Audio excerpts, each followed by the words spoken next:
Assalamualaikum warahmatullahi wabarakatuh. Apa sih itu kemiskinan? Kemiskinan adalah suatu kondisi ketidakmampuan secara ekonomi untuk memenuhi standar hidup rata-rata masyarakat di suatu daerah. Kondisi ketidakmampuan ini ditandai dengan rendahnya kemampuan pendapatan untuk memenuhi kebutuhan pokok baik berupa pangan, sandang maupun papan. Kenapa penyebab kemiskinan ini terjadi? Yaitu karena tingkat pendidikan yang rendah, terbatasnya lapangan pekerjaan, serta malasnya bekerja orang dalam mencari pekerjaan, beban hidup keluarga, serta keterbatasan sumber daya alam, baik modal maupun alam. Dampak kemiskinan.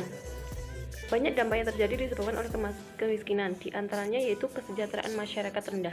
Ini berarti dengan adanya tingkat kemiskinan yang tinggi, banyak masyarakat yang tidak memiliki pendapatan untuk mencukupi kebutuhan hidup masyarakat. Yang kedua yaitu tingkat kematian meningkat. Ini dimaksudkan bahwa masyarakat banyak yang mengalami kematian akibat kelaparan atau melakukan tindakan bunuh diri karena tidak kuat menjalani kemiskinan yang dialami.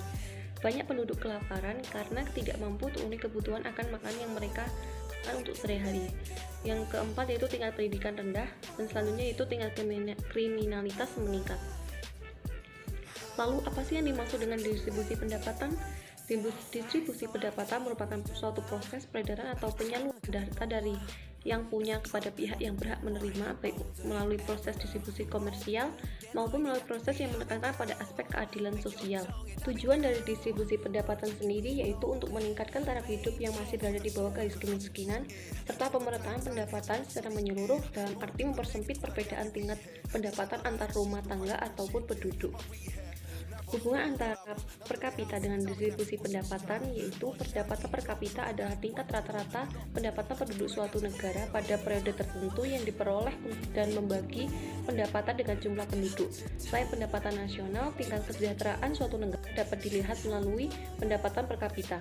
Pendapatan per kapita juga sering digunakan untuk membedakan tingkat kemajuan ekonomi suatu negara. Semakin tinggi angka pendapatan, maka kemakmuran rakyat semakin tinggi. Untuk mengukur distribusi pendapatan yaitu dengan menggunakan kurva Lorenz.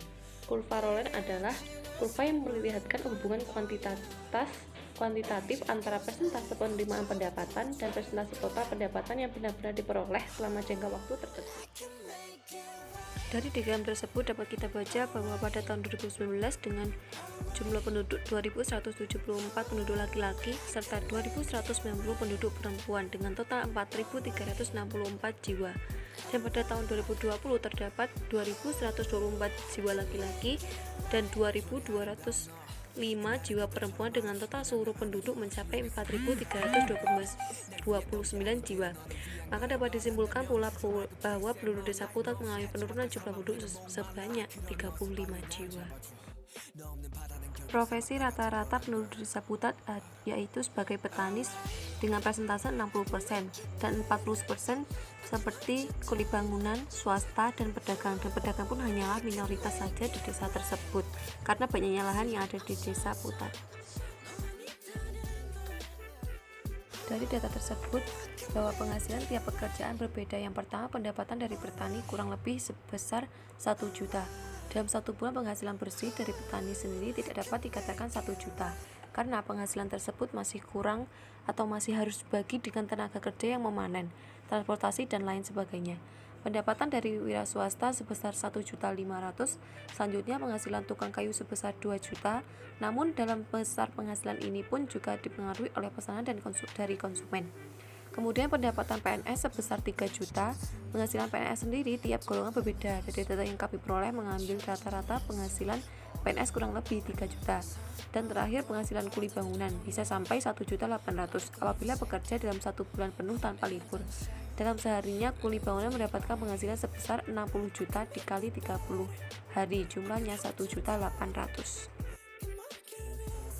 Tingkat pendidikan. Tingkat pendidikan rata-rata penduduk desa Putat ada SLTA derajat. Tingkat pendidikan SLTA merupakan tingkat pendidikan yang paling tinggi menurut penduduk di desa tersebut. Meskipun di sana terdapat beberapa masyarakat yang tingkat pendidikannya S1 dan S2. Namun tetap saja menurut masyarakat pendidikan SLTA yang paling penting dan paling utama karena sesuai dengan wajib belajar 12 tahun. Minimnya pengetahuan masyarakat tentang perguruan tinggi yang menurutnya kurang penting untuk masa depan bagi anak-anaknya. Jumlah penduduk miskin. Pada saat pengambilan data, kebanyakan dari penduduknya sudah sejahtera dan penduduk menengah ke atas dan hanya berkisar 56 orang yang termasuk penduduk miskin yang mendapat bantuan PKH atau program keluarga harapan. Selanjutnya yaitu kegiatan distribusi pendapatan desa. Kegiatan kelurahan di Desa Putat untuk meningkatkan kesejahteraan penduduk NPM di kelurahan tersebut berupaya meningkatkan modal sosial berupa gotong royong dan swadaya.